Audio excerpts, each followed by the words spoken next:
In the heart of one of the darkest chapters of history, where the very essence of humanity was tested beyond measure, there stood a man who defied the abyss and death. Viktor E. Frankl, a Jewish psychiatrist from Vienna, found himself in the grim shadow of Auschwitz, a place where nightmares manifested as reality. It was a place where the very idea of hope seemed absurd, where both the human spirit and human life was annihilated.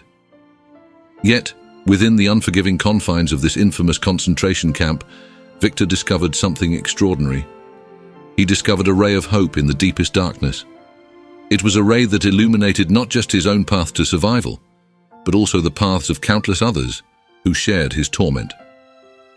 This is the captivating tale of Viktor's journey through Auschwitz, a story of unwavering resilience, unshakable purpose, and the remarkable ability of the human spirit to triumph over even the bleakest of circumstances.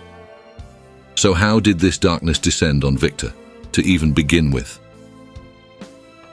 In the harsh winter of 1944, Viktor found himself standing at the gates of Auschwitz, a place synonymous with one of the darkest chapters in human history.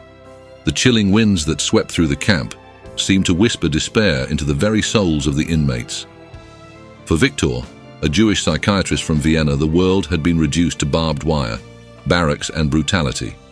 In Viktor's own quotes, he said that everything can be taken from a man but one thing, the last of human freedoms, to choose one's attitude in any given set of circumstances, to choose one's own way.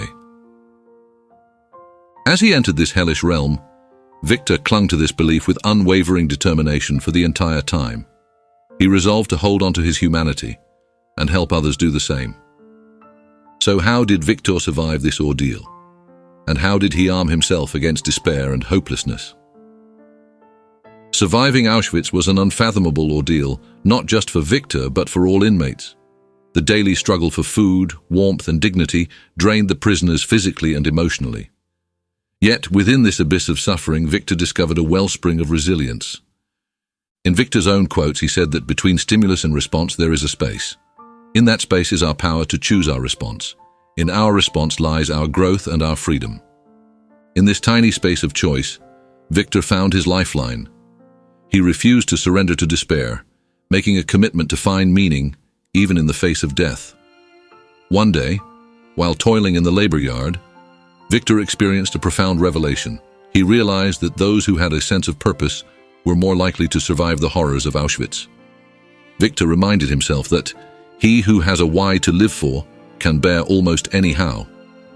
Armed with this insight, he began helping his fellow prisoners discover their own reasons to live.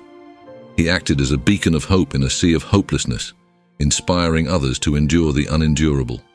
And what kind of relationships did Viktor form with other inmates? Viktor formed deep bonds with his fellow inmates even in the midst of suffering.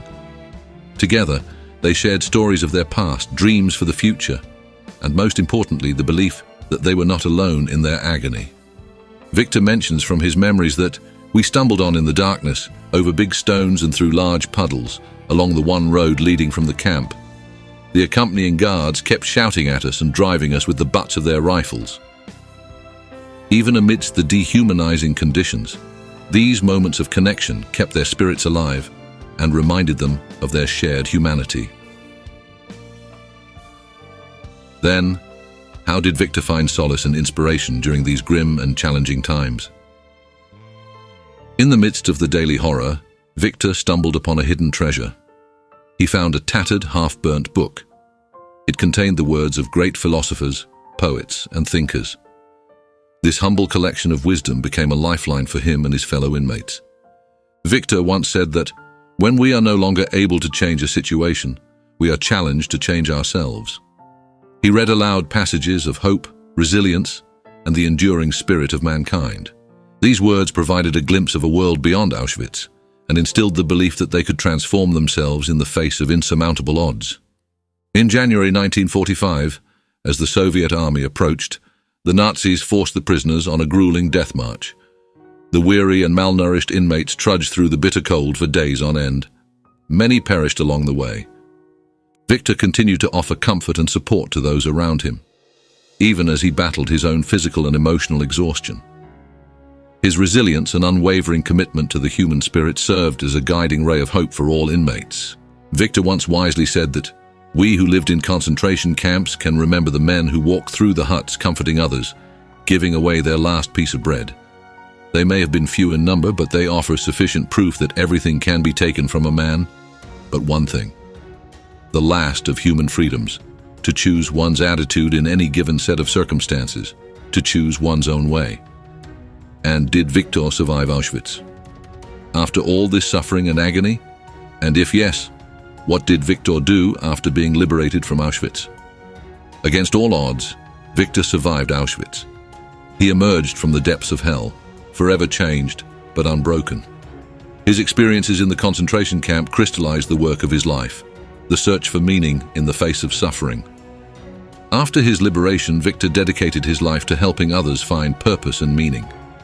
He founded logotherapy, a form of psychotherapy that emphasizes the importance of discovering one's life purpose.